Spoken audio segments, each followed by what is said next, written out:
What's up, guys? Welcome back. Coda's going to be like splashing, so I don't know how good the audio is going to be on any of this. Today we're at Catalina State Park, one of our favorite parks that we weren't able to go to last year because they were absolutely booked up.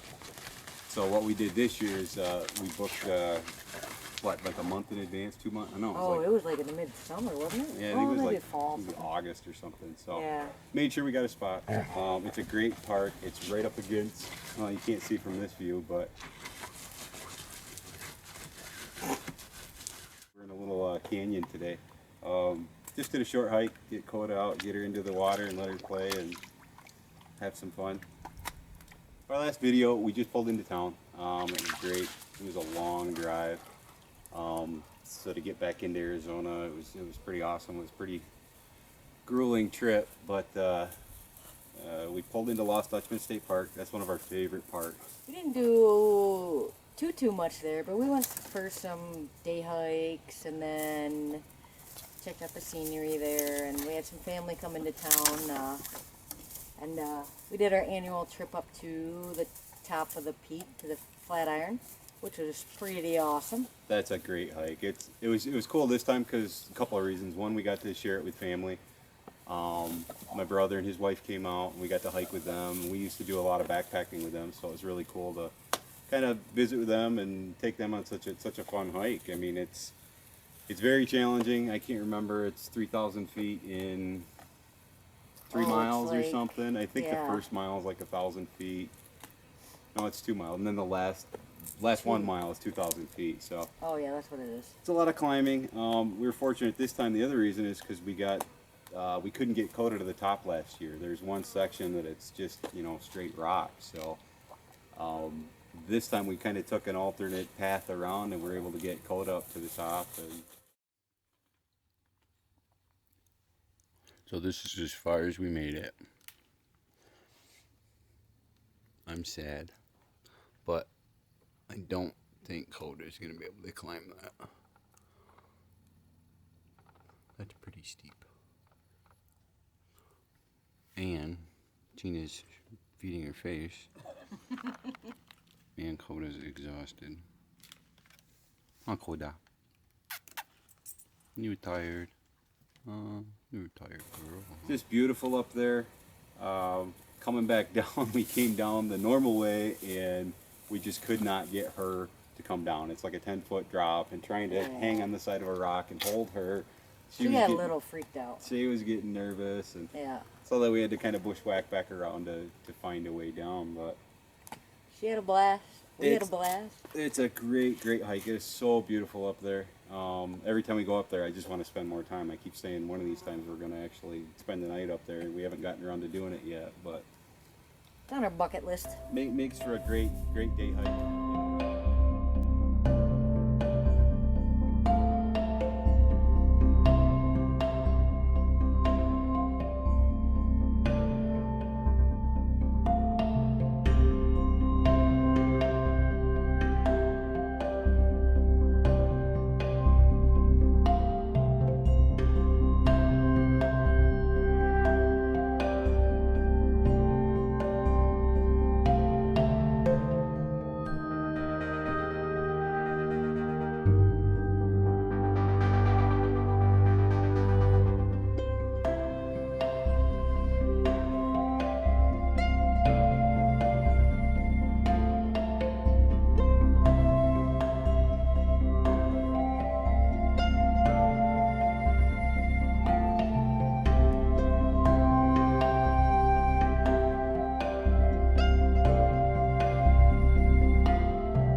just really, you know, kind of decompressed, got our feet back under us, so to speak, and started to get into the relax mode. And one of the things that I love about that park is that it seems like no matter where you're at in that park, what site, at least the ones that we've picked anyways, you've got a beautiful view no matter where you're at. I mean, you can either be facing the peak, or else, for me, the sunrises and sunsets, if you're on the outside loop, you got the lights of Phoenix that are right there, and it's just really, really awesome to see early in the morning or just as it starts to get dusk. It's just really cool. That peak, you know, the Superstition Mountain there,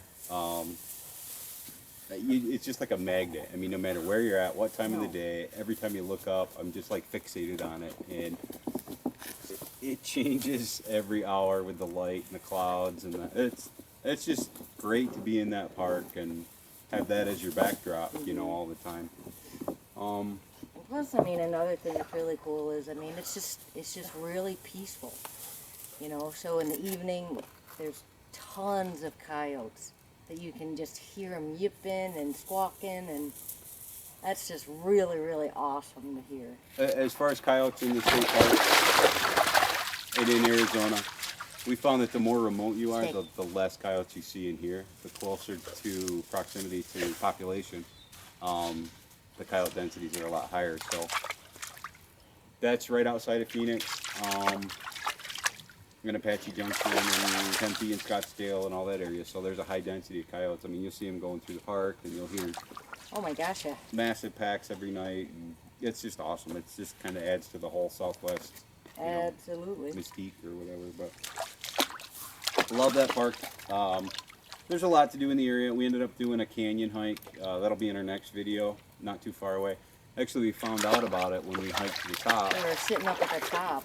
And we talked to a couple local guys that were hiking, and they're like, hey, yesterday we hiked this canyon hike that nobody knows about. It's kind of a slot canyon, so that was new for our first time for us. That was awesome.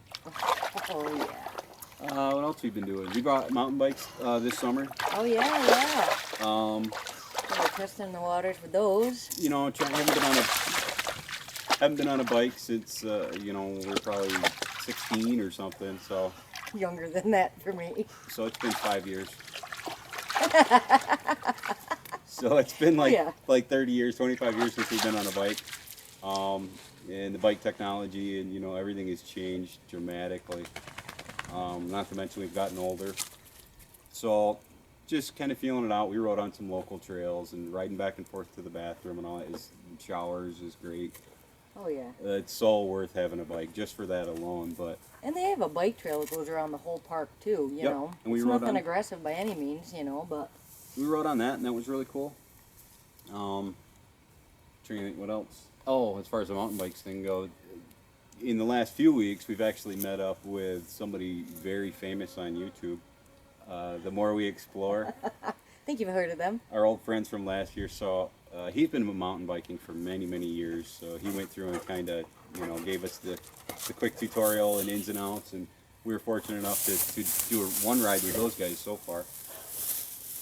That'll be in an upcoming video as well. But it's just awesome, you know. Going from the full work week to being able to relax a little bit and enjoy, you know, camping and hiking and RVing and the peacefulness and the people and the, you know. Oh yeah, maybe actually pick up a book. Pick up a book and read sleeping in, and you know, it's just yeah, it's well worth it. We question because we work so hard, you know, throughout the summer. Question whether it's worth it and if this is what we want to do, and absolutely, without a doubt. You know, and it changes a lot for us because we are kind of seasonal. We live in our camper full time, but we don't travel full time. Right. I can see where if you're living and traveling, you know, like say you had a mobile job, an online job, it would be different because you're working in your camper 8 hours a day, you're staying at the cheapest campground you can afford, right, which wouldn't be a state park or wouldn't have, you know, some of the amenities or some of the attractions. Some of the views or anything like that. And I think it would be a total different vibe. I'm not ruling it out that we would never go that way, but it's that, you know, we keep going back to this appreciation and the struggle, and we work so hard that we struggle that we really appreciate our time off. We really appreciate it. It's like an extended vacation. Yep. The same with the backpacking and the hiking. You go without things, and then suddenly when you have it, your appreciation level is through the roof. Absolutely. Yep. If we were to do this full time, as far as the travel aspect, I don't know. I don't know if it would ever get old.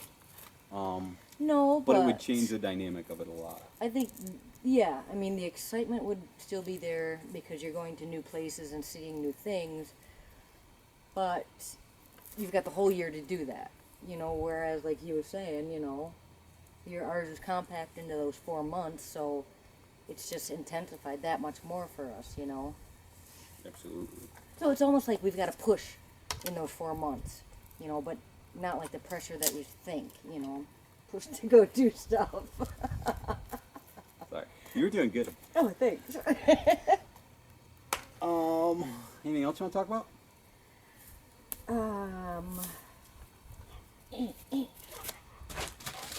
Don't fire up the monster. You're crazy. What up?